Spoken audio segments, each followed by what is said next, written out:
coming at you live from Growler House in Spartanburg. Welcome to One Day Contract, the Panthers talk show where each week we're joined by a new personality who we've signed to a one-day contract to join the show.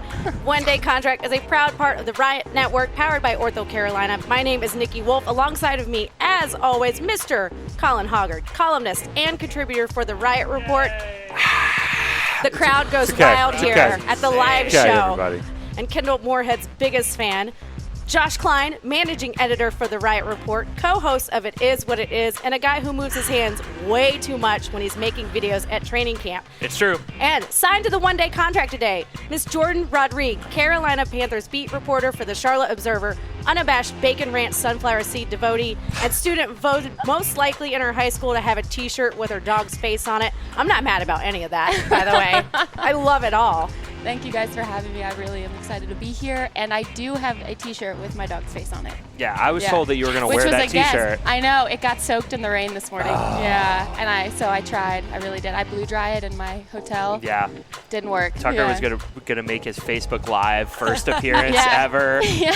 Gain some fans. It would have been really exciting. It's probably good that he didn't come though, because he would have taken my job for sure. Oh yeah, no, that's true. Tucker would be on the one-day contract next week. What would you do anything for to get a ticket? Some people are like, I would pay whatever. I will wait in line. I will be the 70,000th person for Hamilton. Yeah. What would it be for you though? For me to get a Hamilton Not ticket? Hamilton, but anything. Concert, sporting event. Zach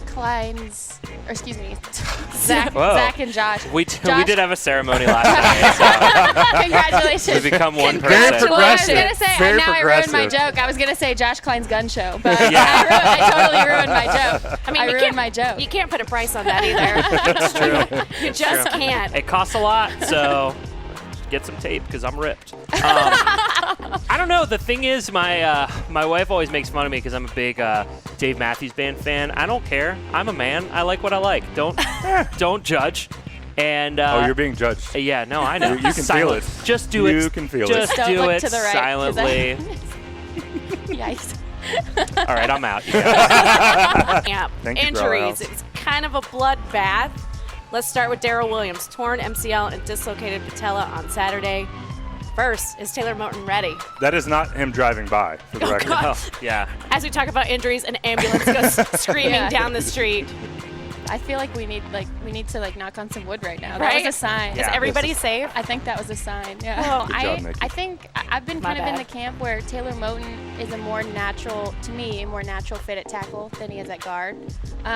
Just the way that he's built, he's long, he's hyper athletic. Not that guards aren't hyper athletic, but it's just a different kind of body type. And Taylor Moton is he's a space eater, but he also is a quick lateral mover, and he's really explosive side to side. Guards, a lot of it's, low to the ground, kind of stout, very explosive up and down, and kind of, the faster you get to the center, the faster things happen.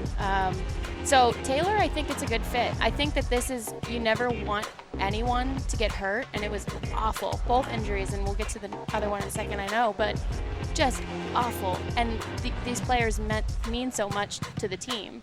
I think right now it's still a waiting game because you have that injury and you don't know what he's going to try and come back, but we don't know if he's actually going to be able. So this is not over. To me at this point, the decision to have surgery has not been made. It's been delayed, and we'll see what he looks like when he's, they said 6+ weeks or, at the absolute earliest to try and get him back. I think the only way that he can try and speed up his timeline is to come back and play well. But unfortunately for him, it looks like he's going to have to do probably at least a 1-year prove-it deal at the end. He's in a contract year, and if he has surgery right now, then everything any GM reads about Daryl Williams, the first thing it's going to say is Daryl Williams had season-ending knee surgery, which is a death penalty in terms of a big-time contract, especially the year before a big-time contract. So I think not only is this a move of self-preservation, if he can rehab it correctly and piece together, a decent year, then you can explain to teams like, I just need a full off-season to rehab this knee, and I'll be this, second-team All-Pro player. Look what I did to make sure that I could prove my worth to you. So the other injury headline coming out of camp, Ross Cockrell, broken left leg. Jordan, Josh, you were both there and saw it. Tell us a little bit about that. Can I leave for this portion of the show, please? If you want to get me a beer, you could. I'll do that. It was one of those, I wasn't there, but watching just on Twitter, you see when someone goes down, you can't really tell or really gauge how bad it was. This was one where the minute it happened, you knew something bad had happened. A fellow media member came over and showed us a video of the break where you could clearly hear Cockrell yelling, "My leg is broke," and then you could also clearly hear the other thing that happened. It's just such a, it's devastating. Like, can you imagine that happening just in real life, let alone in just a regular football play? Like, it didn't happen. Right. It didn't happen like, oh my God, a crunching hit. It was just kind of, it looked like a regular play, and then all of a sudden Cockrell was on the ground. It couldn't have happened to a better person. The nicest guy and a Charlotte kid. And his whole family is this family of Charlotte super athletes and super geniuses, and just a really, really great kid. Or great guy. I mean, he's my age, which is crazy to think about too. Your entire life changing like that. And they're showing clips of his technique in the film room since the spring, because he's just everywhere he needs to be at the right time in the right place, and he's showing the younger guys what to do. And I talked to Kevon Seymour today after, when we were all kind of in our various little post-practice scrums, and he almost started crying talking about it. And it's 2 days ago when it happened. And he said, you know what, we all had a meeting together, and we decided we're going to dedicate this season to Ross Cockrell. Oh. And of course, I'm like, oh my God, my heart just broke. Don't mind me, I'm not crying over here now. It just was so. He went to do this. Okay. It's hard. It's hard for you to realize how important behind the scenes the familial bond these guys build with each other is, and it's just really, you see it in little moments like that. The 3 cornerback draft, he called Kurt Coleman on the phone and was like, I need you to be the guy for these 3 guys this year. He's like, Kurt's like, okay, right? And you just know he's that guy that can do that. And so it's the same thing. You bring in a young guy, you have to have an established presence in that room. And while that's not to say that James Bradbury couldn't be that guy, James is a different type of leader. Ross Cockrell is like, I will physically move you into the spot you need to be in, but not make you feel bad about it kind of a leader. Which is so interesting. It's really interesting. He puts his arm around you He's and like, then walks "Come here, you, son. and then walks you 3 yards to the left. Yeah. He's just, all right, I'm going to leave you right here. Pretend we're hugging. Yeah. Yeah. Meanwhile, James Bradbury might be the funniest guy on the team. He is so hilarious. It's great too, because nobody would really know by talking to him until you get him out of his shell a little bit, because he's got that dry, sneaky humor where he'll just funny. give you, and when we had asked players, we asked Daryl Worley a lot about this last year. We were like, does he talk trash at all? And Daryl's like, I hate the fact that you guys never hear it, because it's so obnoxious, and he just does it. And we were like, no, he's so nice. Not him. He was fixing his mom's toilet when he was drafted. No, not that guy. And then you get to know him a little bit, and you're just like, oh, he's really come into his own. I think he's got some confidence. Yeah, I agree. I think he does have that confidence coming into this next year, into that 3rd year. And Ron Rivera said after practice today that he's looking for, in that 3rd year, that's when players ascend. And I thought that was such a cool way for him to say it, because they make that jump from being a good cornerback, because he was a good cornerback last year, to being a great cornerback. Let's talk impressions so far. Who's standing out for you?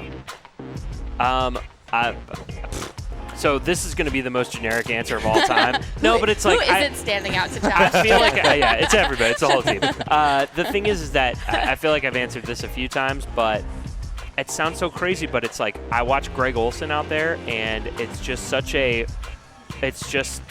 it's exactly what you expect from Greg Olsen. It's, the 1,000 yards, 80 catches, 10 touchdowns. He's just so natural with Cam Newton. I think the other early impression of what I just really enjoy, I get spiritual life watching this, is Dante Jackson and DJ Moore battles. And Dante Jackson on Devin Funchess battles, because he is so much smaller than Devin, and he has been a menace to him all camp. And he is like, you sit there and you think, this guy plays with such tenacity that it's so interesting to me to watch. And when he makes a mistake, it's like he fixes it mid-step and then has this crazy closing speed that he just kind of can. It's like an eraser, honestly. He just erases the bad mistake. The hit, right? Everybody wants to talk about the big hit. The reality is that a big hitter in the safety was something that the Panthers sorely lacked in 2017. I didn't hate seeing the tweet when I saw the tweets, just from that for what you're saying. Like, you don't want to do it to your own guy. You don't want to do it to in training camp. I'm with that. But there is some coaches that probably said, okay, all right. Wish you wouldn't have been our guy, but okay. Okay, I'm here for this. I think this Thomas Davis thing was a wake-up call for them. And they were like, do we need a plan? Yeah. I was just thinking, let's go crazy. Let's Marty get all the drafted Thomas, linebackers. and he left, and Thomas was still here, and then he came back, and Thomas was still here, and then finally he's like, Thomas may leave at some point. Yeah. So he's like, we should just draft all the linebackers in the world. Yeah. Just keep on. What's that? Undrafted free agent? Yeah, bring him in. Chris, I like him. Bring him in. He's got a huge leg tattoo. I'm interested. Let's get him on the field. I was waiting for you to bring this up. I was waiting for you. I forgot about him. People really like him on that team. Chris Fry. Yeah. He's an interesting cat. I think Josh and I are like kind of wondering like where the heck he even. I don't know. Yeah. You see Michigan him on the State. field. I know he's a Michigan State Spartan, but like. I'm excited to talk to him. So he has what can only be described as. So you know how when you have your he's entire. a secret agent, is what I'm saying. Oh, like an undercover boss? I feel like he's like that kind of secret agent? he's an undercover secret agent. Like Tepper planted him to I think. I'm not going to say he didn't do it. Okay, I'm in. I'm in. That's all I need for this. It's just I'm really, in. it's very interesting. I just, people, when they come to FanFest, they just need to, what is he, like a 37-year-old banker? Like, what is he? We don't know. We don't know. We don't know who he is. We don't know he never takes off his helmet. We don't know how old he is. He never takes off his helmet. Yeah. We don't know. We don't know if he has fingerprints. Yeah, it's a great. There's a lot of stuff going on. I'm gonna go with no when it comes to Chris Fry. He also has. We don't know. So when you have your entire arm is covered in tattoo, it's a sleeve. Yeah. But if your entire leg is covered in a tattoo, what's it called? Is it a pant? I don't know. We talked about it all the time. It's writing. Yeah, it's his entire leg. So his entire right leg is all tattooed. He's got Huck Finn down his leg. What I think is if Luke Kuechly pulls him aside, he's like, "Hey man, what's on your leg?" and he starts to read it, then a secret portal to an alternate universe opens up. So it's not English? I don't know. I don't know, man. We don't see him. We don't know. I'm just saying. I feel like it's he's placed here for a very specific reason. He's either a mole or he's a Time Lord. And this is why people go, "Why are you watching week 1 of the preseason in the fourth quarter, Nolan?" And I say, because apparently the CFL hole opens in the middle of the field in Buffalo, New York. There's a gatekeeper that's going to take the NFL shield out of the middle of the field. Yeah. Chris Fry opens the Stargate. When someone asks you, you're God. Oh, also, just yes. to be clear, Chris Fry Jr. So Chris Fry Sr. is out there somewhere. He actually absorbed him into his soul. So he's two men. Senior is actually the keeper of the game. Senior is actually a tiny robot inside his head. That's why we never see him take his helmet off. Like Quado in Total Recall. It's like Men in Black. It's inside the dog. It's We talked a lot about robots. This is the most Chris Fry talk that's ever happened. I love it. I'm sorry that I'm here today. When I try and bring this up on Sweet Tweets next week, it's definitely not going to get on the broadcast. Yeah, no, it's definitely not going to. Get Jordan a beer. Get her one more.